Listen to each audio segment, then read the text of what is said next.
आगरा के थाना ताजगंज अंतर्गत फतेहाबाद रोड स्थित गांव बुडेरा के कई किसानों की फसल कंस्ट्रक्शन कंपनी की मनमानी के चलते पूरी तरह से बर्बाद हो गई। तो वहीं किसानों ने आरोपी इंफ्रास्ट्रक्चर कंपनी पर मनमानी का आरोप लगाया है। आपको बता दें, इनर रिंग रोड पर द्वितीय चरण का कार्य होटल रमाड़ा से लेकर रोहता नगर तक चल रहा है। वह इस रोड को बनाने के लिए आरपी इंफ्रास्ट्रक्चर कंपनी कार्य कर रही है।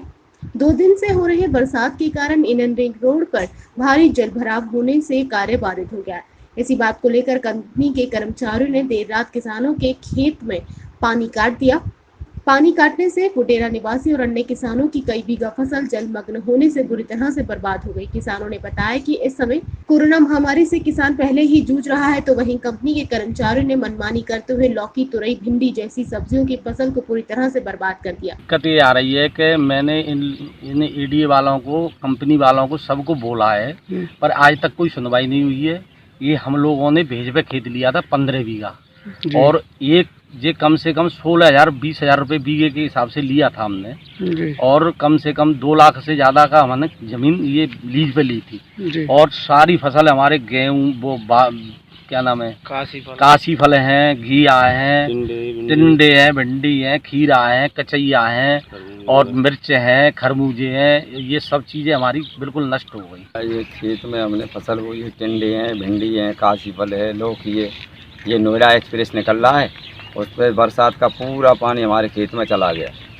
कितना और पूरा नुकसान हो गया। अभी तो शुरुआत थी, मंडी की शुरुआत ही हुई है, फसल ओके तैयार हुई है, पूरा नुकसान है। उसमें सारा काशी फल सड़ गया, तरबूजा सड़ गया, भिंडी सब सड़ गई, कुछ नहीं बचाया। 18,000 रुपया बीघा के हिसाब से भेज पे लो है, और वो 18,000 बोरे पे किराए पे आए हैं, ब्याज पे आए। बताओ क्या करें। ये नोएडा एक्सप्रेस वाले ने जानबूझ के ना जो काम ना कर रहे, और सब पानी हमारे खेत में ही आया हुआ है।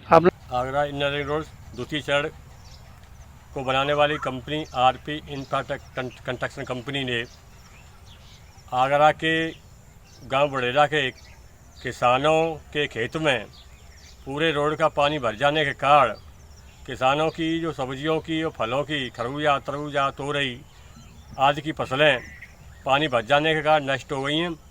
इसलिए हम आगरा प्रशासन से और निर्माणदायी कंपनी से मांग करते हैं, अगर किसान को मुआवजा नहीं दिया गया तो हम आंदोलन के लिए मजबूर होंगे। वहीं किसान नेताओं ने मौके पर पहुंचकर किसानों की समस्याओं को सुना और कहा कि किसान कंपनी की मनमानी नहीं चलेगी। इसकी शिकायत जिलाधिकारी से कर किसानों को मुआवजा दिलाए जाने की मांग की जाएगी।